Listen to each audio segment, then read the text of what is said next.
Միքայել, հայ-ռուսական հարաբերություններ, էլի այս թեմայից ենք խոսելու, բայց մի քիչ ուրիշ կոնտեքստում։ Ինչ է կատարվում։ Դե կարծում եմ պետք է Ռուսաստանի պոչը բռնենք, որովհետև առանց Ռուսաստանի մենք կորած ենք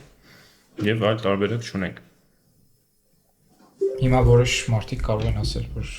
այս լուրջ եք խոսում։ Դա իհարկե կասեն։ Դե իրականում ինձ թվում է արժի իրոք քննարկել այդ թեման, որովհետև այս Փաշինյան-Պուտին հանդիպումը ինձ թվում է կարևոր բաներ ցույց հանեց, այսպես ասած, հա, եւ էլի հայ-ռուսական հարաբերությունների մասին խոսելը հիմա կարևոր է ոչ միայն Հայաստանի համար, այլև ընդհանրապես ամբողջ այդ խորհրդային տարածության համար, բայց մեզ համար իհարկե այդտեղ մի հատ ուրիշ տար կա, որ չգիտեմ դու ոնց, բայց ես մի քիչ վախեցա, որ այդ հաղորդման այդ հանդիպումը ես նայեցի ու շատերը Հայաստանում իսկ կարող է հենց դրա համար այդ հանդիպումը Պուտինը այդպես վարում, որ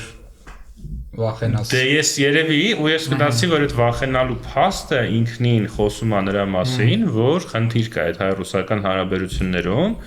որ եթե մենք նայում ենք Պուտին-Փաշինյան հանդիպում, հա, որ այդ հանդիպման մեջ Փաշինյանը, այսպես ասած, բավականին մեղմ չի համաձայնվում Պուտինի հետ, հա, այնպես չի, որ ինքը իրան հայհոյում է, չգիտեմ, դիվանագիտական, շատ դիվանագիտական, շատ մեղմ, ընդհանրապես որոշ հարցերում դեռ ինքը շատ ավելի շատ բան կարող էր ասել, բայց որը չի ասում։ Ուղղակի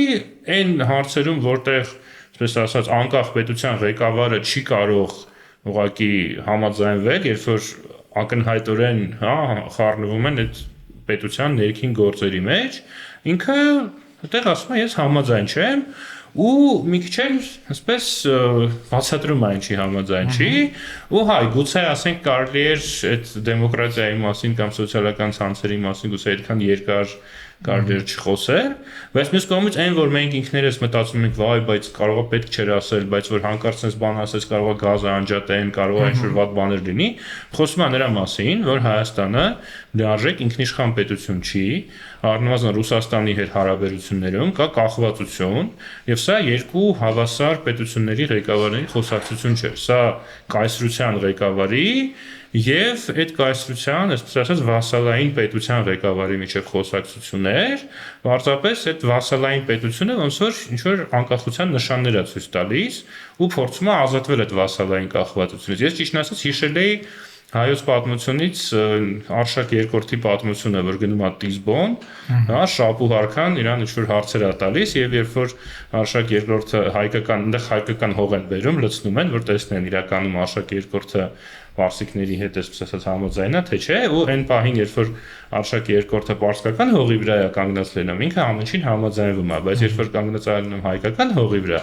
ինքը հակաճառում է։ Ու արդյունքում Արշակ II-ին ուղարկում են անհուշ Բերդ, հա, որը Ռուսաստանի պարագայում երևի Սիբիրի ինչ-որ, ասենք, Մագադան կամ այդ տիպի տեղերը կլիներ, Փառք Աստծո Հայաստանի վարչապետին անհուշ Բերդ չեն ուղարկել, բայց ոնց որ այդ վտանգը կա, որ մեզ բոլորիս կոլեկտիվ ինչ-որ պատիժ է սպասում։ Ու սա հենց խոսում է նրա մասին, որ մենք Ռուսաստանի հետ հարաբերությունների մեջ, հա, ինչ-որ այսպես կիսագաղութի դերում ենք, մինչև հիմա նույնիսկ, չնայած շատ բան փոխվել է, բայց այնուամենայնիվ այդ կախվածությունը դեռևս կա։ Բայց ուրեմն ստեղ էլ պետք է ասել հետեւյալը, բայց հնարավոր էր այդ ամեն ինչը կանխարգելել, արդյոք հնարավոր էր այնպես անել, որ Ռուսաստանը այդ լեզվով չխոսեր, ու մենք հիմա չխոսենք, որ այ հնարավոր կարա պատիժ լինի ինչ որ իրենց կողմից եւ այլն եւ այլն։ Օրինակ ես կարծում եմ, որ դա անհնարին էր։ Այսինքն դու կամ պետքա ամբողջությամբ ընդունես իր խաղի կանոնները եւ ենթարկվես, ասես որ չէ, գիտես ինչ, ես հա միգուցե եւ ձևականորեն անկախ մնամ, բայց դա ամբողջությամբ ուրեմն դու ես որոշելու Հայաստանի Հանրապետության արտաքին քաղաքականությունը։ Դու ես ասելու թե որ քաղաքական ուժը ինչպես պետք է իրեն պահի եւ ով է լինելու իշխանություն, այսինքն ժողովուրդը չպետք է ձևավորի իշխանություն, այլ Վլադիմիր Պուտինը։ Սա է միակ այլընտրանքը իմ խորին համոզմամբ։ Եվ ըստ էության մենք հենց այդ այլընտրանքով շարժվել ենք առնվազն 2013 թվականից, հա, այսինքն այնպես չի որ մենք չենք փորձել դա իրականում հենց հայ-ռուսական հարաբերությունների պատմությունը, որ մենք նայում ենք, ինքը շատ յուրօրինակ պատմությունն է, հա, սկսած հետխորհրդային շրջանից, հա, հիմա չենք ռուսական կայսրության մասին չենք խոսի, խորհրդային միության մասին չենք խոսի, ես գոնե ինձ թվում է հիմա չխոսեմ, թե շատ հեռու կգնան, բայց հետխորհրդային շրջանում ըստ էության ինչ է կատարվել հայ-ռուսական հարաբերություններում։ Հայաստանը իր կամքով կամ ոչ իր կամքով, բայց առնվազն առանց պես ֆիզիկական ճնշման, հա, գուցե հոգեբանական ճնշման տակ, գուցե մանիպուլյացիաների արդյունքում հրաժարվել է իր անկախության զգալի մասից, իր ինքնիշխանության զգալի մասից, ինչ որ չափով կամովին ընդունել այդ կիսագաղութի կարգավիճակը, որովհետև Ռուսաստանը խոստացել է ապահովել անվտանգություն եւ խոստացել է ապահովել կոնկրետ անվտանգություն Արցախի հայ բնակչության համար, հա, սկզբից դա եղել է 94 թվականի պատերազմից հետո որպես այսպես ասած խաղաղարար, հա, հետո տարբեր դրան ավելացել են տարբեր պայմանագրեր, հայ-ռուսական ռազմական պայմանագրեր, սահմանի անվտանգության ապահովում, հետո արդեն դրան գումարվել է տնտեսական ազդեցությունը կամ զուգահեռ այդ ամեն ինչը եկել է, հասել է ինչ-որ մի կետի, երբ որ 2013 թվականի սեպտեմբերի 3-ին Հայաստանը ըստ էության ընդունել է, որ չի կարող վարել ինքնուրույն արտաքին քաղաքականություն։ Հա, ինչ է տեղի ունեցել սեպտեմբերի 3-ին, պետք է ստորագրվեր Հայաստանի եւ Եվրամիության միջև ասոցիացիան պայմանագիր, Հայաստանը այդ պայմանագրից հրաժարվել է Ռուսաստանի ճնշման տակ եւ որոշել է անդամակցել Եվրասիական տնտեսական միությանը, էլի Ռուսաստանի ճնշման տակ։ Ըստ էության բոլորին մեսեջ է ուղարկել ամբողջ աշխարհին, որ մենք ինքնուրույն պետություն չենք, մեր արտաքին քաղաքականության որոշումները մենք ինքնուրույն չենք կայացնում, առնվազն համաձայնեցնում ենք դրանք Մոսկվայի հետ։ Ըստ էության 2013 թվականի սեպտեմբերի 3-ից հետո մենք դարձել ենք Ռուսաստանի վասալային պետություն կարող ենք ասել, կիսագաղութ կարող ենք ասել, ճակերտավոր դաշնակից ենք մեզ կոչել, բայց դա երկե դաշնակից չի։ Ու ամենահետաքրքիրն է, որ ինքը Ռուսաստանն է դրանից հրաժարվել, հա, այսինքն այդ պայմանավորվածության մեջ Ռուսաստանը մի պարտականություն էր իր վրա վերցրել, ապահովել Հայաստանի եւ Արցախի անվտանգությունը։ Եվ 2020 թվականին ըստ էության Ռուսաստանը դա չարեց, հետո էլի կրկնեց նույն բանը 21 թվականի սահմանային բախումների ժամանակ, 22 թվականի սահմանային բախումների ժամանակ, որի մասին խոսք եղավ, եւ 23 թվականին այդ ամեն ինչի գագաթնակետը եղավ, երբ որ Արցախում ռուս խաղապահների ներկայությամբ տեղի ունեցավ ըստ էության էթնիկ զտում եւ հայերին ընդդեղից արտաքսեցին։ Ու ըստ էության այն միակ իմաստը, հա, որ կար այդ հետգաղութային հարաբերության մեջ Հայաստանի տեսակետից, հենց ինքը Ռուսաստանը դրանից հրաժարվեց։ Ինքը Ռուսաստանը ասաց, մենք ձեր անվտանգությունը չենք ապահովում։ Դրանից հետո էլ ինչի պետք է մենք մնանք այդ հարաբերության մեջ։ Դե հիմա նաև գալիս ենք հետևյալին, էլի, որ փաստորեն եթե մենք մտածում ենք, որ միակ այլընտրանքը այն է, որ մենք պետքա ընդունենք Ռուսաստանի տիրապետությունը, գերիշխանությունը եւ կորցնենք ըստ էության անկախությունը, դա էլ այլընտրանք չի։ Ինչու՞։ Որտեւ օրինակ շատերը կարող են չէ ասել, լավ ինչ եք ուզում դուք, ինչ էս է Ռուսաստանը, չէ։ Ուրեմն մենք դժվելու ենք, եթե չլինենք Ռուսաստանի կազմում, այսպես շատ լայն առումով։ Հիմա թող չհասկանան շատերը, որ խոսում ենք իրավական առումով Ռուսաստանի կազմ մտնելու, հա, մասին։ Բայց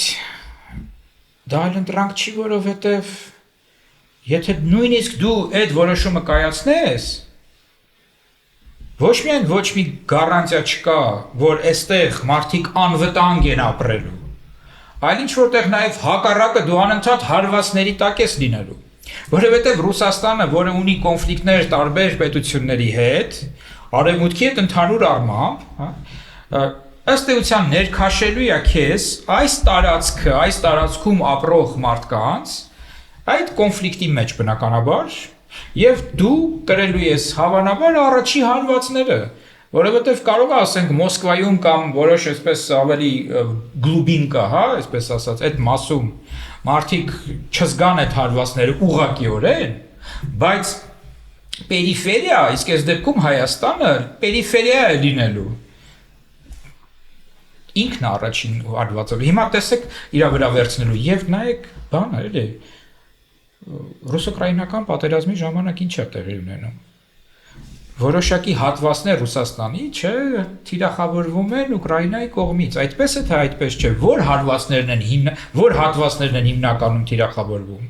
Սահմանակից, չէ, ծայրամասերը, այսինքն Ռուսաստանի, հիմա հա, եվրոպական մասն է դա կապ չունի, այսինքն Ուկրաինայի հետ սահմանակից եւ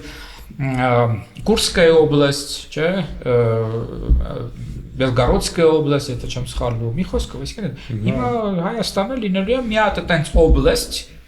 որը անընդհատ հարվածների է յետարբերում։ Նույն օբլաստը չենք լինելու, այսինքն ի վերջո փորձը ցույց է տալիս, որ Ռուսաստանը Հայաստանին դիտարկում է որպես այսպես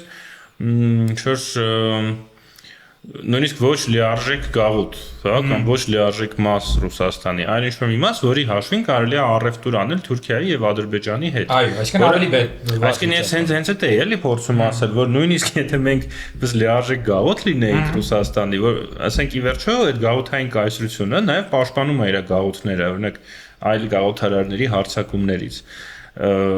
Էդ էլ չի անում Ռուսաստանը, հա, այսինքն ինչի մասն էր նաև այս խոսակցությունը Պուտինի եւ Փաշինյանի, չնայած Փաշինյանը այդտեղ հենց այն տեղներ, որտեղ ինքը կարող էր ավելի պես վճռական արձագանքել, բայց ավելի վճռական չարձագանքեց, որտեղ Պուտինը ինչ էր ասում էր 22 թվականին դուք ճանաչեցիք, հա, Ղարաբաղը եւ այլն, բայց 22 թվականին հարցը Ղարաբաղը չէր, հա, որ ասում էր դուք ճանաչեցիք Ադրբեջանի կազմում։ Այնտեղ հարցը Հայաստանի տարածքն էր։ Այսինքն հենց այդ ՀԱՊԿ-ի եւ Եվրասիական տնտեսական միության կազմի մեջ մտնող տարածքներ, որը հրետակոծվում էր, հրթիռակոծվում էր, որոշ սահմանային հատվածներ օկուպացվեցին Ադրբեջանի կողմից եւ ՀԱՊԿ-ն չխառնվեց դրա։ Բացի այդ, այսինքն հարցը Արցախը մի կողմ եթե դնենք, հա, այսինքն եթե այդ ժամանակ ՀԱՊԿ-ն չեմ ասում միանգամից հրթիռներով, հա, ասենք հարձակվեր Ադրբեջանի վրա, գոնե մի հատ հստակ հայտարարություն ընդուներ, որ մենք դատապարտում ենք, որ եթե սա շարունակվի, մենք կմիջամտենք եւ այլ, դա էլ չեղավ։ Նույնիսկ եթե ինքը հիմա ասի կամ միգուցե ձեռի հետ նաեւ ասում է, որ չէ, խոսքը այն մասին է, որ այո, էլի Հայաստանի տարածքի մասին է, բայց չգիտեմ, ասենք խոսքը այն մասին է, որ դուք արդեն բան եք արել, գնացել եք, ճանաչել եք Ադրբեջանի տարածքային ամբողջականությունը ու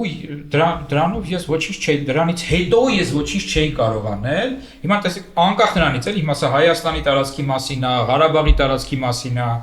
ուրեմն իրադարձությունները եղել են սեպտեմբեր ամսին, իսկ Պրահան եղել է հոկտեմբերին։ Այսինքն այստեղ պատճառը հետևանքային կապը չի կարող լինել այնպես, ինչպես որ Պուտինն է ներկայացնում, որովհետև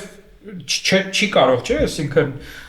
բան լինել, էլի, չգիտեմ ինչ չափումների մեջ կարող է դա լինել։ Ասեմ ինչ չափումների մեջ, տեսեք, երևի գիտեք, որ Պուտինը, ասենք, լսել եք, որ Պուտինը Շոյգուի հետ գնում էին Սիբիր, այնտեղ սիբիրյան շամանների մոտ։ Եվ հավանաբար այդ շփումների արդյունքում արդեն Պուտինը պայծառատեսություն էր ձեռք բերել եւ 22 թվականի սեպտեմբերին նա արդեն կարող էր տեսնել, որ մի ամիս հետո Փաշինյանը այսպիսի հայտարարություն է անելու։ Եվ արդեն այսպես ապագան տեսնելով դրա համար նա այդպես արեց, բայց իրական եթե լուրջ ենք խոսում, իհարկե դա աբսուրդ էր կատարյալ, որովհետեւ նախ միշտ ճանաչվել է, հա, Ադրբեջանի կազմը, որը ասեց Փաշինյանը։ Ու ինչի ինքը դա ասեց, որովհետև եթե ինքը ասեր, որ հարգելի Պուտին, այդ դեպքերը եղել են սեպտեմբերին, իսկ ձեր ասած եղել է հոկտեմբերին, իսկ Պուտինը այդտեղ տոտալ ապուշի տպավորություն էր թողնելու։ Ու այդ հենց դիվանագիտությունը նաև դրա մեջ է, որ դիմացինին ասես չզգա իրան որպես տոտալ ապուշ, որտեվ եթե ինձ թվում է եթե դա ասեր, արդեն գազի գների բարձրացումը շատ ավելի իրատեսական հեռանկար կդառներ, որովհետև Պուտինին դրիվ տոտալ ապուշի, ես ասած, դիրքում կթողներ։ Դրա համար ինքը դրա մասին չասեց, բայց սա ինչով է կարևոր ինձ թվում է, որ որոշակի նարատիվներ կան, որ մեր հասարակության մեջ տարածված են, որ այն ժամանակ ասում էին, այ ՀԱՊԿ չօգնեց, որովհետև ճիշտ չէին ձևակերպել օգնության խնդրանքը։ Ասենք ինչ-որ աբսուրդ բաներ, էլի, եթե ՀԱՊԿ-ի մտքին օգնել էր, իրանք կզանգեին, կասեին սենց ձևակերպեք։ Ոչ, ի սկզբանե ՀԱՊԿ-ը այդ կոնֆլիկտում որոշել էր, այսպես ասած, չեզոքություն պահպանել։ Բա որ չեզոքություն է պահպանում, էլ ինչի դա պետք այդ հապկը, հա։ Եթե Ռուսաստանը միևնույն այս բոլոր ռեսուրսները վերցրել է Հայաստանից, հա, տնտեսական, չգիտեմ, էներգետիկ, ենթակառուցվածքներ, այս ամեն ինչը մենք տվել ենք Ռուսաստանից, մի բան ենք ակնկալում, որ ռազմական անվտանգային առումով մեզ պաշտպանի ու պարտադիր չի, մենք էլի չենք ասում, որ պետքա ռուսական դեսանտնիկները իջնեին Բաքվում, բայց գոնե դիվանագիտական, քաղաքական միջոցներով ինքը պետքա ճնշում իրականացներ Ադրբեջանի վրա։ Ու մենք տեսանք, որ այն պահին, երբ որ իրոք փչացան Ռուսաստանի Ադրբեջանի հարաբերությունները, տեսանք, չէ՞, ինչ եղավ Ռուսաստանում։ Սկսեցին ադրբեջանական Սփյուռքի ներկայացուցիչներին ձերբակալել, սկսեցին հարվածել Ուկրաինայում ադրբեջանական ուրեմն Սոկար ընկերության, բայց 20 թվականին, 22 թվականին, 23 թվականին նման բաներ չէին լինում։ Այսինքն դա ինչ է նշանակում, որ օրինակ 20 թվականի պատերազմի ժամանակ քանի ադրբեջանական Սփյուռքի ներկայացուցիչ է ձերբակալվել Ռուսաստանում։ 0։ Այսինքն Ռուսաստանը նույնիսկ դիվանագիտական միջոցներով որևէ ճնշում չէր իրականացնում Ադրբեջանի վրա։ Նշանակում է այդ ամեն ինչ համաձայնեցված էր Ռուսաստանի եւ Ադրբեջանի միջեւ, եւ նույնը 21 թվականի այդ սահմանային բախումների ժամանակ, նույնը 22 թվականի իրադարձությունների ժամանակ։ Ուրիշ բան էլ ասեմ, Ռուսաստանը կարող էր, չէ՞, ուրեմն համոզել, ասել, գիտեք ինչ, ժողովուրդ, մանավանդ այն ժամանակ, միջև Փաշինյանի իշխանության գալը չկա այս տարբերակը, տարածքային ամբողջականության սկզբունքը շատ կարևոր է, մեզ համար սա կարմիր գիծ է եւ այլն, այդ տարածքները դուք պետք է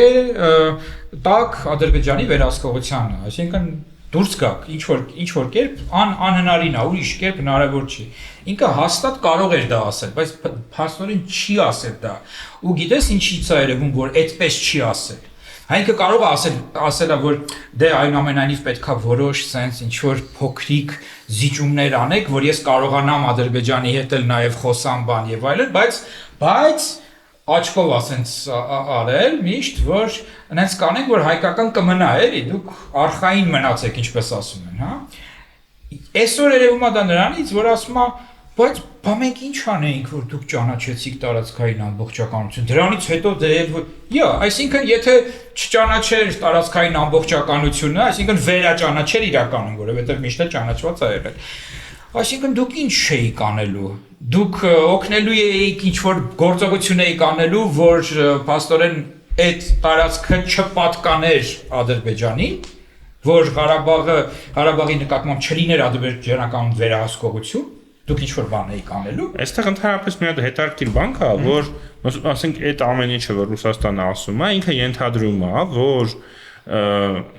Հայաստանը պետք է պաշտպաներ արցախահայերի իրավունքները, նոր ինքը խառնվեր։ Հարգելիներս, եթե դուք ձեր համար ինչի դուք չէիք պաշտպանում, օրինակ ոնց է, ասենք Ռուսաստանը մտավ Հարավային Օսիայում կամ Աբխազիայում պաշտպանեց աբխազների եւ օսերի իրավունքները, չէ՞։ Չնայած էլի ճանաչում էր Վրաստանի տարածքային ամբողջականությունը, մինչև 2008 թիվ նրանք ճանաչում էին։ Բայց 2008 թվին այնտեղ կային ռուս խաղաղապահներ, պաշտոնական վերսիան որն է, չէ՞, Ռուսաստանի, որ 2008 թվին Վրաստանը հարձակվեց Հարավային Օսիայի վրա, այնտեղ կային ռուս խաղաղապահներ, դրա համար նրանք սկսեցին օպերացիա Վրաստանին, այսպես ասած, խաղաղություն պարտադրելու։ Բա ո՞րն է տարբերությունը 23 թվականի հետ։ 23 թվականին էլ Արցախում կային ռուս խաղաղապահներ, Ադրբեջանը սկսեց ռազմական օպերացիա, բայց դուք էլ խաղաղություն պարտադրեիք Ադրբեջանին։ Ինչ կապ ունի, ճանաչել են, չենք ճանաչել, դուք էլ մինչև 2008 թվական ճանաչում եք Վրաստանի տարածքային ամբողջականությունը, մինչև հիմա Ռուսաստանը ճանաչում է Մոլդովայի տարածքային ամբողջականությունը, չնայած Մեժնեստրում կան ռուսական խաղաղապահներ։ Դա իրականում կապ չունի այս թեմայի հետ։ Տարածքի ճանաչումը ինքը դեռ չի նշանակում, որ դու այդ կոնֆլիկտի հետ կապված ինչ-որ գործողություններ չես կարող անել։ Եթե նրանց մտքին լիներ այդ գործողությունները անելը, կանեին։ Ուրիշ օրինակ, Կոսովոն, չէ՞։ Օրինակ Ալբանիա պետությունը մեծ հաշվով ոչ մի բան չի արել Կոսովոյի ալբանացիների իրավունքների պաշտպանության համար, հա, ասենք այդ Կոսովոյի ալբանացիների իրավունքների պաշտպանությամբ զբաղվել են ամերիկացիները, ՆԱՏՕ-ն եւ այլն եւ այլն։ Հիմա Ռուսաստանն ինչն է խանգարում, հենց այսօր օրինակ Անկախ նրանից թե Հայաստանը ինչ է անում, օրինակ Պուտինը ինչի չի կարող ասել, որ Ռուսաստանում կան բազմաթիվ էթնիկ հայեր, ովքեր Ադրբեջանից են փախել, այդ թվում օրինակ Ղարաբաղից հայեր, մենք որպես Ռուսաստան այդ մարդկանց իրավունքների պաշտպանության հարց ենք բարձրացնում, անկախ նրանից Հայաստանը ինչ անում, ինչ չի անում դա։ Եթե ձեզ իրոք հետաքրքրում է այդ հարցը, դա եւս մեկ անգամ ցույց է տալիս, որ կեղծ են իրանց այդ թեզերը։ Չէ, այսինքն իրանց հետաքրքրում է Ղարաբաղի հարցը, ինչի են նրանք ուզում էլի հետ բերել, որտեվ դա լծակ է երկու կողմի վրա, եւ Հայաստանի եւ Ադրբեջանի, դրա համար իրանց ոչ թե հետաքրքրում է իրոք Ղարաբաղցի հայերի իրավունքները, այլ հետաքրքրում է, որ այնտեղ կոնֆլիկտ լինի։ Իրանց համար մեկ է այդ կոնֆլիկտը որտեղ լինի, կլինի Ղարաբաղում, կլինի Սյունիքում, կլինի, չգիտեմ, Հայաստան-Ադրբեջան սահմանում, իրանց պետք է որ կոնֆլիկտ։ Դե բա հիմա նկատել ես, չէ՞, որ ռուս ռոպագանդիստները խոսում են այն մասին, որ եթե լինի պատերազմ, Ռուսաստանը լինելու է Հայաստանի կողքին։ Այնպես չի որ հետո բացի այդ, ասենք, այն որ էլի մի շարք ռուսական ռոպագանդիստներ շարունակաբար խոսում են մասին, որ դե պետք է Ղարաբաղի հարցը չի փակվել, չէ՞, լսում ենք նման բաներ։ Որ դե պետքա վերադառնան մարդիկ եւ այլն բան եւ մենք բնականաբար եթե ճիշտ իշխանություններ լինեն Հայաստանում ռուսամետ իշխանություններ լինեն, հա, ակնարկը դա է։ Մենք իհարկե այդ ամեն ինչին կաջակցենք, էլի։ Ու մենք գիտենք, չէ՞, որ ռուս ռոպագանդիստները այնտեղ բան չի, էլի, ժողովրդավարություն չի, խոսքի ազատություն չի, որ ասենք դե հիմա առանձին ինչ որ տենց լրագրողներ իրենց տեսակետն են ասում, որը կարող է որևէ կերպով չհամընկնել իշխանությունների տեսակետի հետ։ Մենք շատ լավ հասկանում ենք, որ այդ համակարգում նման բանն անհնարին է ազատ ինչ որ խոսքի արտահայտում, մանավանդ այդպիսի տենց ծանրակշիռ, հա, կարոզիչների կողմից, իբր լրագրողների կողմից կամ իբր քաղաքական գործիչների կողմից, որոնք իբր քաղաքական գործիչներ են զուտ ուղակի, բայց իրանք բարձ է որ կամ այսինքն այնտեղ ուրիշ տարբերակ չկա էլի, եթե դու մեյնսթրիմի մեջ ես, ուրեմն դու իշխանական ես, դու իշխանության կողմից։ Դե իստում ենք արդեն, ուսորեն ինչ որ հիմա խոսում ենք, արդեն մեծ հաշվով հայ հասարակության մեծ մասի համար արդեն ակնհայտ է դարձել, որ Ռուսաստանը մեր դաշնակիցը չի, Ռուսաստանը մեր շահերը պաշտպանողը չի, առավել եւս մեր փրկիչը չի եւ այլն, հա, բայց հիմա ըստ էության այն կարող է վնասի մեզ էտա։ Հենց էտա հարցը դրված, էտել է հետաքրքիր էլի, որ հենց այն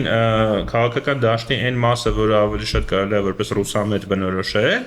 նրանք ինչ են ասում, ասում են, հա, մենք գիտենք, որ Ռուսաստանը շատ վատն է, բայց ինքը այնքան վատն է, որ մենք ընդհանրակարգը պետք է որևէ ձևով իրancs չհակառակվենք, պիտի ուրեմն ամեն ինչ անենք, ինչ որ նրանք ասում են, թե չէ մեզ կվնասի։ Այս սա է հարցը, հա, այսինքն ինձ թվում է արդեն բացի ինչ որ շատ միամիտ մարդկանցից Հայաստանում այնպիսի մարդիկ շատ քիչ են մնացել, որ մտածում են, որ այո, Ռուսաստանը մեզ համար ինչ որ դրական բաներ կանի, բայց հիմա ասում են, բայց ոնց անենք, որ չվնասի մեզ, ոնց որ այդ հարցն է դրված։ Նախ առաջինը տեսնում ենք, որ իշխանությունները չնայած այս ամեն ինչին, ասում են դուք բարեկամ երկիր եք, մենք չենք ուզում որևէ բան անել ձեր դեմ։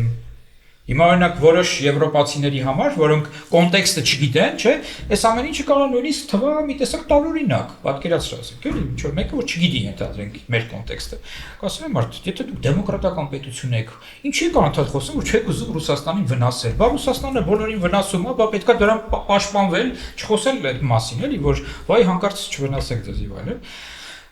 Բա այդ ամեն ինչը արվում է հենց այն բանի համար, որպեսզի չլինի մոտիվացիա այն աստիճանի թիրախավորելու Հայաստանին, որը կարող է իսկապես ինչ-որ լուրջ վնաս հասցնել Հայաստանին։ Պահպանել նորմալ հարաբերություններ հնարավորինս։ Տնտեսական հարաբերությունները կարող է կտրում ուղղակի Հայաստանը։ Չէ, իրանք էլ հիմա էլի շանտաժի լեզվով խոսում, տնտեսական շանտաժի լեզվով։ Եթե դուք այսպես չանեք, խնդիրներ կունենա ձեր բիզնեսը, չգիտեմ։ Բայց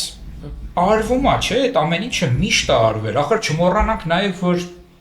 Սիրիա զորք ուղարկվեց, իհարկե այդտեղ սակրավորներ էին, հա, այդպես ավելի հումանիտար։ Եվ բժիշկներ, այո, ռազմական բժիշկներ, հումանիտար նայվածեր, բայց այնուամենայնիվ էլ, այսինքն դա քայլեր սիմվոլիկ չէ, որ մենք այնուամենայնիվ այս առումով Ռուսաստանի հետ ուզում ենք համագործակցել։ Բայց տեսնում ենք, որ չի դա անցնում, չի գնահատում, ինչ ուզում ես դու արա, բայց մյուս կողմից էլ, հա, այսքան ժամանակ, որ ուղղակիորեն այդպես չի թիրախավորել Ռուսաստանը, միգուցե նաև նման քաղաքականության արդյունքում է, հա, եթե օրինակ, չգիտեմ, ինչ կլիներ, եթե իշխանությունները ի սկզբանե ասեին, դե գնացեք, դուք արդեն հերիք եղավ, բոլ եղավ, ով եք ընդհանրապես դուք, մենք ձեզ հետ որևէ բան հարաբերություն չենք ուզում պահենք ու ընդհանրապես կմիանանք ձեր հարվածելու ցանկություն ունեցող ի պատասխան ձեր հարվածների յուրաքանչյուր սուբյեկտին։ Հա, միգուցե ուրիշ չէ, իսկապես մենք իրավիճակ այսօր ունենանք, բայց փաստը այն է, որ ուրեմն այդ ամեն ինչը արվել է եւ այսինքն հնարավորինս փափուկ, հնարավորինս դիվանագիտական, հնարավորինս գործողություններ, քայլեր, որոնք կմեղմեն իրավիճակը, կթույլատնեն մեր վրա հարձակումները, հա, եւ այլն։ Եվ մյուս կողմից էլ, իսկ հիմա որ ասում են, լավ, մի բան անենք, որ չթիրախավորեն մեզ, չվնասեն մեզ, ինչ պետք է անենք։ Ախր մի քիչ առաջ խոսեցինք, չէ՞, այն մասին, որ այլընտրանք չկա այստեղ։ Այսինքն դու պետք է ուղղակի ասես, հրաժարես, եկեք օկուպացրեք, էլի իրավական բանը դնենք մի կողմ, էլի փաստացի օկուպացրեք այս տարածքը, վերահսկեք այս տարածքը, բայց արդյունքում ինչ է լինելու։ Ասենք, օրինակ, որոշ մարդիկ կարող ասեն, հա, ինչ կա, թող գան, օկուպացնեն այս տարածքը, բայց արդյունքը այն է լինելու, որ քննարկենք էլի սա։ Ստեղ չի լինելու ոչ մի ազատություն։ Այսինքն մարդու իրավունքներ, հա, ազատություններ, ժողովրդավարություն, մրցակցություն, արժանապատվություն եւ այլն, մարդու ինչ որ ազատ կյանք, ընտրություն ընդհանրապես, այդ ամեն ինչը չի լինելու, որտեղ այդ ամեն ինչը չկա Ռուսաստանում, իսկ Ռուսաստանի այդ ծայրամասերում սովորաբար կամ գավառներում ավելի խիստ է այդ ամենը։ Դե կարող է այդ իմաստով մի քիչ դա պահեն, որպես, ասենք ոնց էր սովետական տարիներին, ասենք սոցիալիստական Եվրոպայի երկրներում մի քիչ ավելի քիչ էր ճնշումը, չէ՞, ասենք կարելի էր ինչ-որ ամերիկյան, եթե նույնիսկ ցանկանան չեն կարող։ Չէ, բայց իստում է, ասենք օրինակ, իստում է ռուսահայերը, որ ուզում են, հա, որոշ ռուսահայ այդպես խմբեր կան, չէ, որ ուզում են Հայաստանը մտնի Ռուսաստանի ազատության տակ, բայց նրանք նաև չեն ուզենա, որ օրինակ Հայաստանում ինտերնետը չաշխատի։ Իրանք ուզում են, որ ինքը լինի ոնց որ աշխարհաքաղաքական առումով Ռուսաստանի տակ, բայց ասենք Երևանում հնարավոր լինի, ասենք հանգիստ մտնել ինտերնետ եւ այլն եւ այլն։ Ուզում են, բայց դա չի լինելու։ Գիտես ինչի, որովհետեւ Հայաստանում կա դիմադրություն նման բաների նկատմամբ, կա մշակույթ դիմադրության, մարդիկ սովորել են ազատ ապրել։ Եվ եթե դու այսպես սահմանափակ ավտորիտար համակարգ ես տեղ տնելու, այս ամեն ինչից հետո էլի, դա չի աշխատելու։ Այսինքն դիմադրելու են, իսկ այդ դիմադրությունը ստիպելու է, որ ավելի ուժեղ ռեպրեսիաներ Ես հենց դա եմ ուզում ասել։ Ու արդյունքում կամ Հայաստանը դուրս է գալու այդ ռուսական ազատության գոտուց, նորից, բայց արդեն ինչ-որ ավելի բարձր գին վճարելով, կամ լրիվ այդ ամեն ինչը կոտրելու են դիմադրությունը եւ էլի Հայաստանը դառնալու է նույն ձևի գավառ, ինչպես ասենք, չգիտեմ, Ռեազանի մարզը։ Այո, ու ավելի բարդ վիճակ աստեղ լինի։ Ինձ թվում է այստեղ ուրիշ խնդիր էլ կա, հա, որ Հայաստանը իրականում Ռուսաստանին պետք չի ոնց որ որպես Հայաստան։ Իրականում Հայաստանը Ռուսաստանին պետք է որպես պլացդարմ կամ ֆորպոստ, եւ եթե նրանք կարողանան Հայաստանում հաստատել իրենց գերիշխանությունը նորից, նրանք Հայաստանը օգտագործելու են, որ օրինակ Ադրբեջանին ինչ-որ բաներ պարտադրեն, հա, որ, այսպես ասած, Վրաստանը ավելի իրանց ազդեցության գոտում խորը մնա, հա, եւ որ ինչ-որ Թուրքիայի կամ Իրանի վրա ազդեն եւ այլն։ Իսկ այդ ինչ է նշանակում, որ էլի սկսելու են ժողովրդական լեզվով ասած բզբզալ, այսինքն նորից հայ-ադրբեջանական կոնֆլիկտն է ակտուալ դառնալու, նորից Թուրքիայի հետ հարաբերությունները սրվելու են։ Իհարկե այդ ամեն ինչը արվելու է այսպես ազգային հայրենասիրական սոուսի տակ, ցեղասպանության ճանաչում, չգիտեմ, Արցախի հայերի իրավունքներ եւ այլն, ու Հայաստանում կարծում եմ սկզբնական փուլում որոշակի աջակցություն է ամեն ինչը կունենա, բայց դրա արդյունքը ինչ կլինի, հա, որ նորից մենք կոնֆլիկտի մեջ կլինենք մեր հարևանների հետ, նորից ճանապարհները կփակվեն, նորից ես դա չեմ ասում, որ հնարավոր է նորից ռազմական բախումներ լինեն, մեծ պատերազմ լինի, կամ նույնիսկ եթե մեծ պատերազմ չլինի, կնշանակի, որ մեր սահմանները էլի անվտանգ չեն, նշանակում է, որ Հայաստանը որպես, ասենք, ներդրումների վայր անվտանգ չի, հա, Հայաստանը որպեսզի տեղ չի, որտեղ մարդիկ ուզում են ապրել եւ այլն, ու մենք էլի հետ կգնանք այն իրավիճակին, որ մենք ունեինք, ասենք, ավելի վատ, Միքայել, ավելի վատ, որովհետեւ մեկը դու այսօր, եթե ուզում ես պահել այդ իրավիճակը ռուսական վերահսկողության տակ, դու ուրիշ տարբերակ չունես, քան ավելի կոշտ ռեպրեսիաների իրականացումը։ Պլյուս դրա դու չես կարող ունենալ այն տնտեսական վիճակը, ոնց որ դու նախկինում ունեիր։ որովհետև աշխարհը փոխվել է, որովհետև Ռուսաստանը Ուկրաինայի հետ պատերազմի ժամանակ լուրջ կորուստներ ա ունեցել, որովհետև սանկցիաներ կան ու դեռևս շարունակվելու են այդ սանկցիաները։ Ու այսօր մենք այն օրը խոսում ենք, չէ, որ արդեն Ռուսաստանում իրավիճակը փոխվում է առումով նաև, հա, այսինքն ել ավելի է վատթարանում իրավիճակը այնտեղ։ Տնտեսական իրավիճակն է վատթարանում եւ դա բնականաբար այդ տարբերակում, եթե ռուսական վերահսկողություն այստեղ լինի, էլի առաջինը մենք ենք դուժելու։ Ես հենց առաջարկում եմ մեր հաղորդման մեջ հենց ռուբրիկաներ ունենանք, հա, օրինակ իմ IT-շնիկ ընկերների մասին, որտեվ հետաքրքիր բաներ են ասում իմ IT-շնիկ ընկերները եւ 20 թվականին պատերազմից հետո թե 21 թվականին էր արդեն մի խոսքով նոր էր պատերազմը եղել ու այդ ժամանակ շատ ուժեղացել էր Ռուսաստանի ազդեցությունը Հայաստանում։ Ու ես խոսում էի իմ IT-շնիկ ընկերների հետ, ովքեր աշխատում էին մի մեծ ընկերությունում, որը հայկական IT ընկերություն է, որը այս գլոբալ բավական մեծ համբավ ունի։ Ու նրանք ասում էին, որ մենք վախենում ենք, որ հիմա մենք կմտնենք Ռուսաստանի կազմ ու այս ամբողջ IT սեկտորը կփակվի։ Հա, որտեվ արևմուտքի ասենք այդ վենչուրային կապիտալիստները եւ այլն, նրանք ներդրում չեն անի մի երկիր, որը Ռուսաստանի ազդեցության տակ է։ Հիմա այդ ամեն ինչը էլ ավելի խորացել է, որտեվ հիմա նույն արհեստական բանականության տեխնոլոգիաները իրենք անմիջական կապված են ռազմական ոլորտի հետ, ու եթե մենք հայտնվենք ռուսական այդ ազդեցության գոտում, այս ամբողջ IT այս բումը, որը մեզ մոտ կա, Էլ չեմ ասում են խոստումները, որը մեզ տրվեցին, հա, որ մեզ մոտ ամերիկյան ներդրումներ կլինեն եւ այլն եւ այլն եւ այլն, այդ ամեն ինչը կփակվի։ Հա, եւ տնտեսական առումով էլ մենք արդեն Հայաստանը ինձ թվում է մի քիչ ուրիշ քաշային կատեգորիայի մեջ է մտել, քան թե 10 տարի առաջ։ Հա, մեր ի վերջո մեկ շնչին ընկնող, հա, այդ GDP-ն, ոնց էր հայերեն։ Հնան, մեկ շնչին ընկնող հնան կրկնապատկվել է 18 թվականից հետո կրկնապատկվել է եւ մարդիկ սովորել են կյանքի որոշակի ստանդարտի։ Ու հիմա եթե մենք այդել շատերը չեն գիտակցում, էլի ինչ որ կարծրատիպեր կան, որ այս սովետական միության ժամանակ լավ էր, կամ չգիտեմ, թեկուզ 20 տարի առաջ ինչ որ մեկի քերին Ռուսաստանում շատ փող աշխատեց եւ այլն, նրանց թվում է, որ հիմա ռուսամետ ընտրությունը դա, այսպես ասած, տնտեսական առումով ավելի նախընտրելի ընտրություն է, բայց դա այդպես չի։ Ուրիշ հարց, որ շատ մարդիկ կան, ում բիզնեսը կապված է Ռուսաստանի հետ, այսինքն արտահանում են Ռուսաստան, կամ ներմուծում են Ռուսաստանից, կամ չգիտեմ, Ռուսաստանից տուրիստներ են գալիս եւ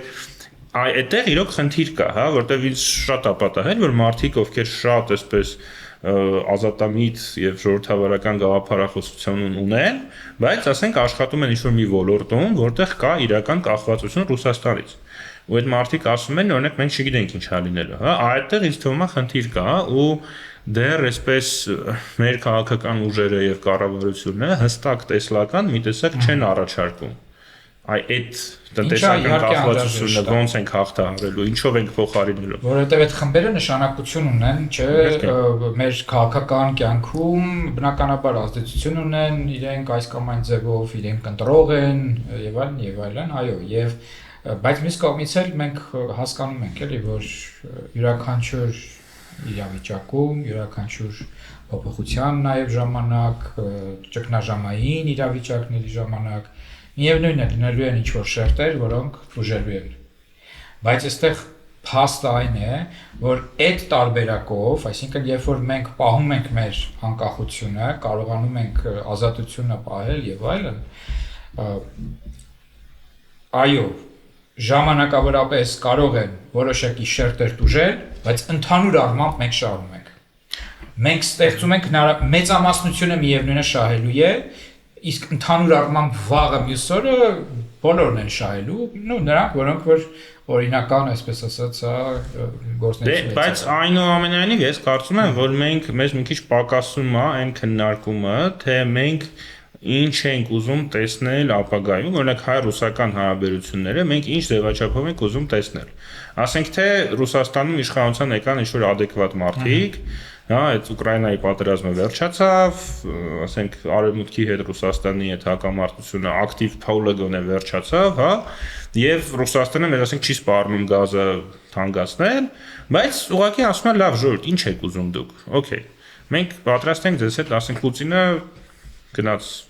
երկինք համբարձվեց, կենթանի հրեշտակները եկան, տարան իրան երկինք, եկավ, ասենք Միշուստինը դարձավ նախագահ։ Շնեց հիմա ասում են, որ Միշուստինին ուզում են գցեն։ Այդպես ասած, գործերը լավ չեն Միշուստինի եւ պատրաստվում են նոր վարչապետ ընտրել, բայց զոտ տեսականորեն, եթե այսօր շուտ մի բան պատահի Պուտինին,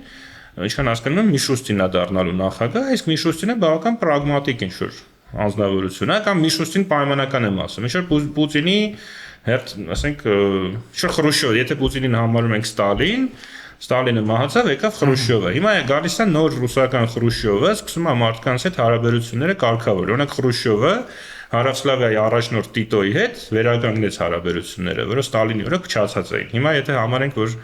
ասենք Հայաստանն Հարավսլավիան է, Տիտոն էլ ասենք Փաշինյանն է, հիմա հանդիպում է Փաշինյանը Պուտինից հետո եկած ավելի այսպես adekvat ինչ-որ առաջնորդի հետ։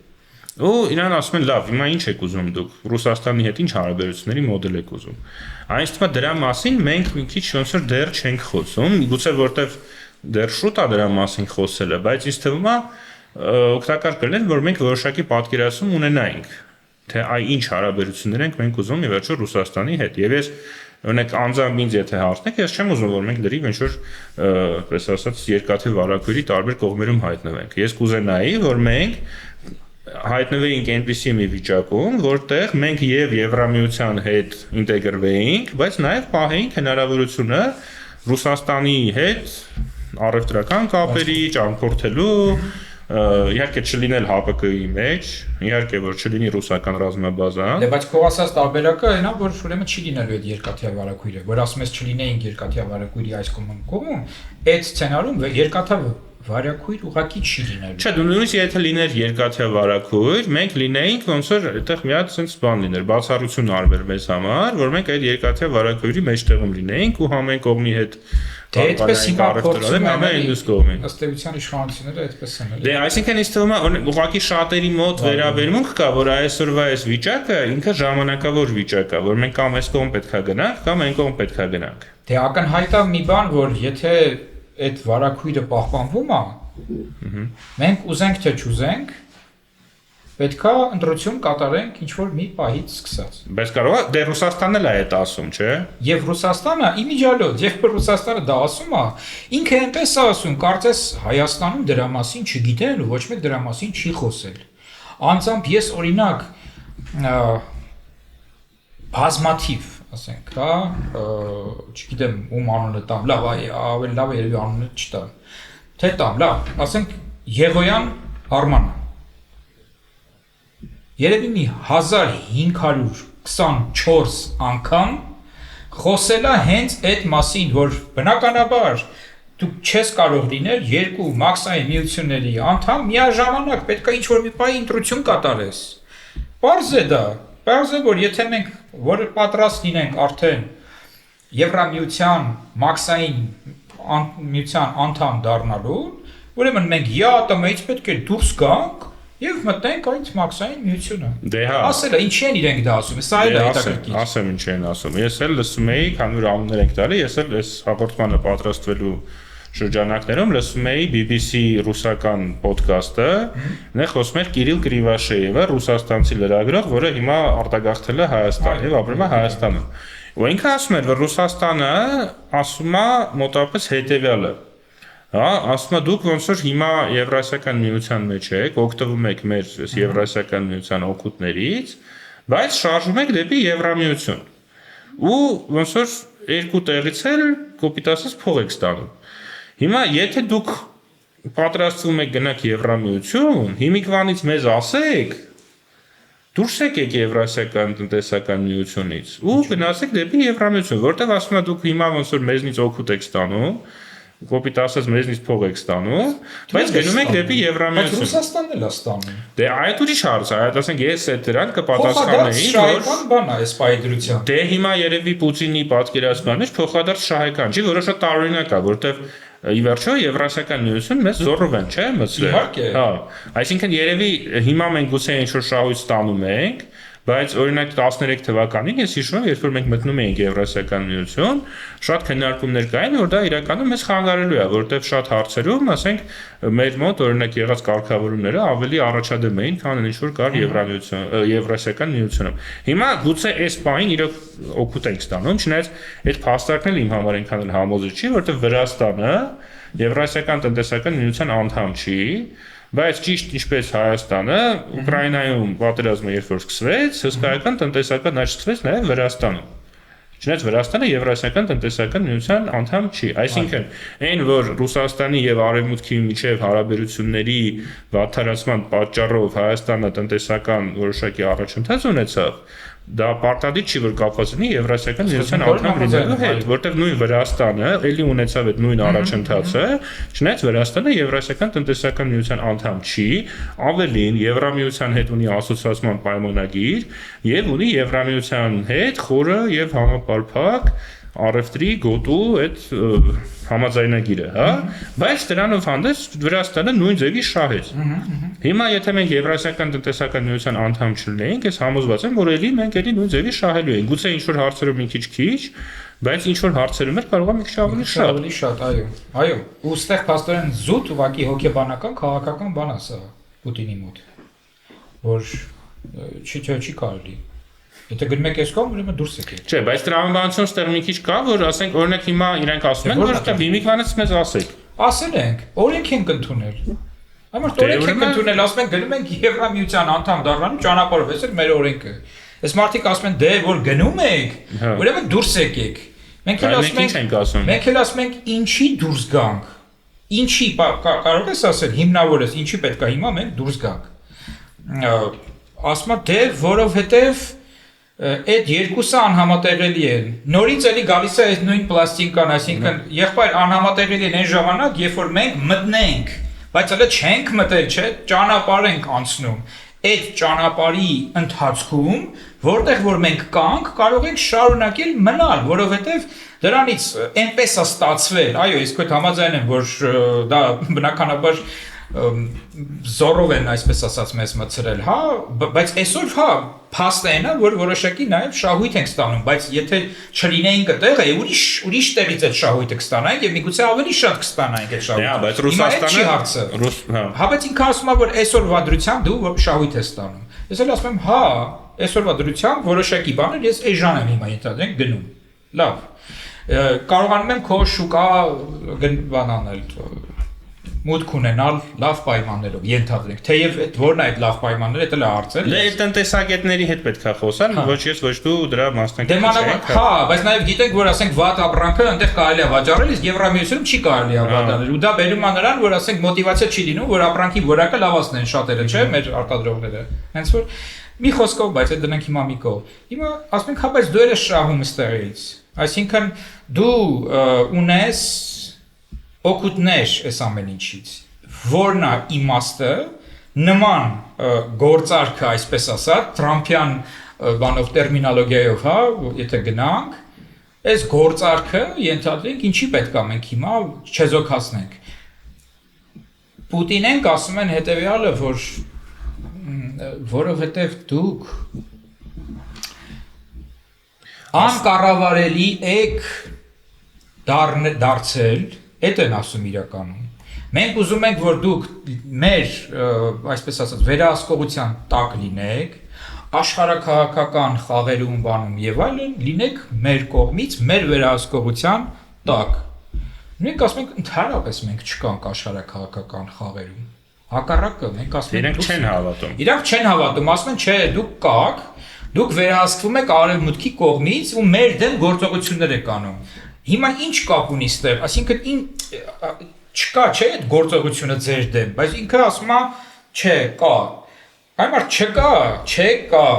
որտեղ կա, բայց դե ցույց տուր որտեղ որ կա։ Ասում է, չէ, միայն այն հանգամանքը կներես, միայն այն հանգամանքը, որ դու գնում ես այդ ուղղությամբ, արևմուտքը մեր թշնամին է, փիս տեղ է ինքը, ահավոր տեղ է ինքը, իրանք ուզում են քանդեն, ամեն ինչ քանդեն։ Traditional values, традиционные ценности, ավանդական արժեքները ուզում են քանդեն,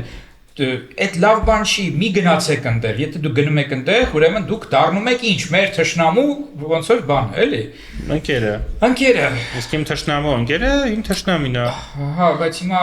դե ուզում եմ ասեմ, որ իրանց տեսակետից, հա, եթե մենք փորձենք հիմա մեզ տենց դնել, ասենք, պուտինական ինչ որ փորձագետի գլխի մեջ։ Ինձ թվում է ինչ կասի այդ պուտինական փորձագետը, հա, համատաբար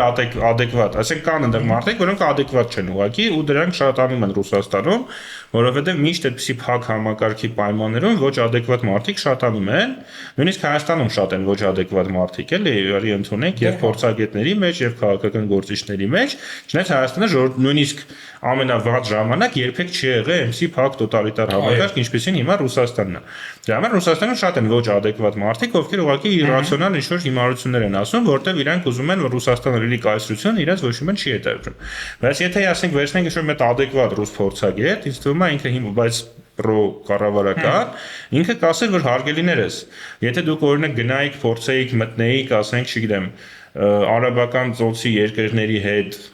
ինչ-որ մտնեիք, տնտեսական միություն ստեղծեիք, կամ Իրանի հետ, կամ նույնիսկ Թուրքիայի հետ եւ այլն, դա մեզ համար խնդիր չէր լինի, բայց մենք հիմա ըստ էության Եվրոպայի հետ պատերազմի մեջ ենք։ Ռուսաստանը Ուկրաինայում ըստ էության պատերազմ է վարում Եվրամիության հետ։ Ու դուք հիմա այս պատերազմի ժամանակ գալիս եք, ասում եք, մենք ուզում ենք գնանք դեպի Եվրոպա, գնանք դեպի մեր թշնամիները, բայց միևնույն ժամանակ ուզում ենք մնալ օգտվել այս Եվրասիական տնտեսական միության բարիքներից։ Եվ դե իրանց տեսակետից դա անընդունելի է։ Ու ինձ թվում է իրանք այդ իմաստով անընդունելի է, հոգեբանական առումով անընդունելի է։ Դե ինձ թվում է հիմա եթե մենք բարոյական գնահատական, օրինակ ինձ համար բարոյական գնահատականները լրիվ դրա հակառակն է, հա։ Եվ ես իրոք կարծում եմ, որ այս իրավիճակը, երբ որ Հայաստանը, այսպես ասած, Եվրոպամետ մի հատ երկիր է, Եվրասիական տնտեսական միության մեջ, ԱՊՀ-ի մեջ, հա, ՀԱՊԿ-ի մեջ, ինքը իրականում բավականին վնասակար է Ռուսաստանի համար, որովհետև մենք մեր գոյությամբ, հա, ցույց ենք տալիս, որ Ռուսաստանի ճանապարհը սխալ է կամ գոնե միակ ճանապարհը չի, որտեղ նույն Ռուսաստանցին առանց վիզայի, ասենք, հա, կարող է նստել ներքին պասպորտով, ռուսական իր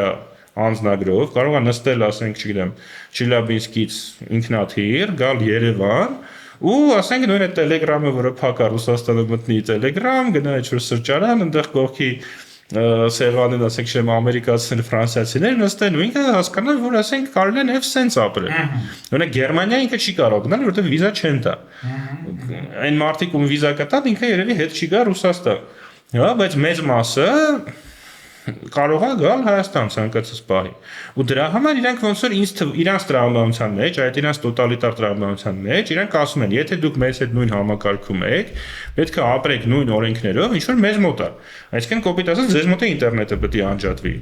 Եթե դուք մեզ հետ նույն համակարգում չեք, ուրեմն դուք մեր թշնամիներն եք, ուրեմն մենք ձեր համար գազը կթանկացնենք, մենք հիբրիդներեն հարձակումներ կիրականացնենք, մենք կփորձենք ադրբեջանցիներին բզալ, որ իրենք ձեր վրա հարձակվեն եւ այլն։ Իսկ հիմա այդ է իրենց տրամաբանությունը։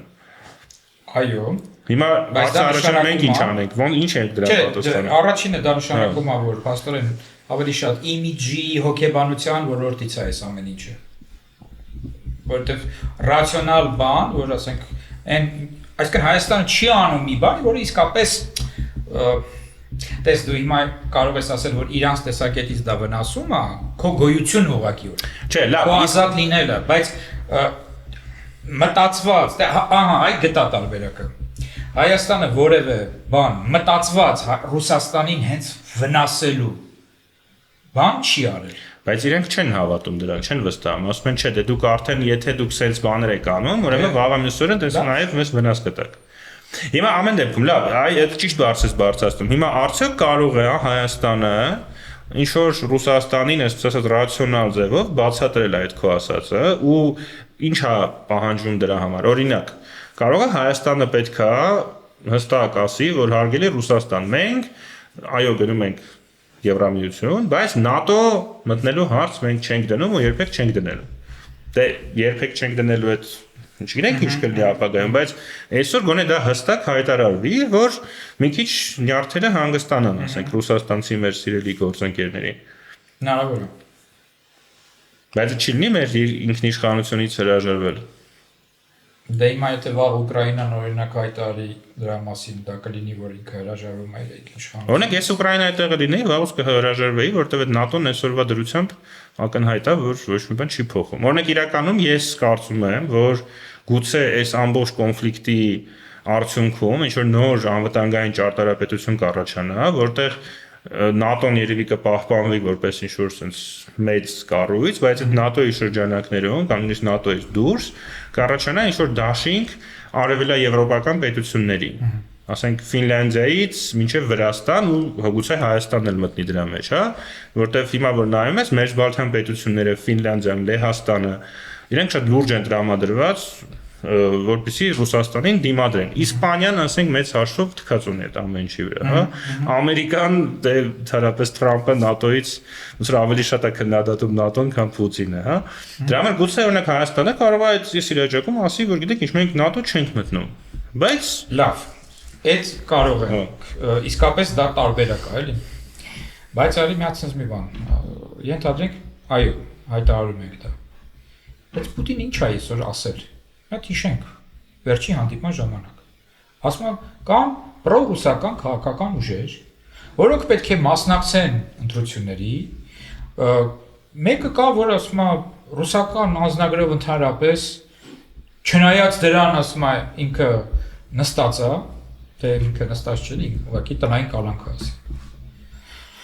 Ու ասում եմ մեր համար սա շատ կարևոր հարց է, շատ կարևոր հարց է, sense ոնց կլինի բան, հա, ոնց որ Այսինքն ինչ, հիմա ինչ պետք է անենք, այսինքն պետք է ժողովրդավարությունը վերացնենք Հայաստանում, պետք է ասենք չէ, հանուն որ նրա որ դու տենց բաներ ես ասում, վերեք սահմանադրություն փոխենք, օրենք փոխենք եւ այլն։ Դա էլ հետաքրքիր է, այսինքն հանրային այդ հանդիպման ժամանակ Պուտինը այդպեսի բան է ասում, օրինակ ինչ պիտի արձագանքեր Փաշինյանը, էլի, որ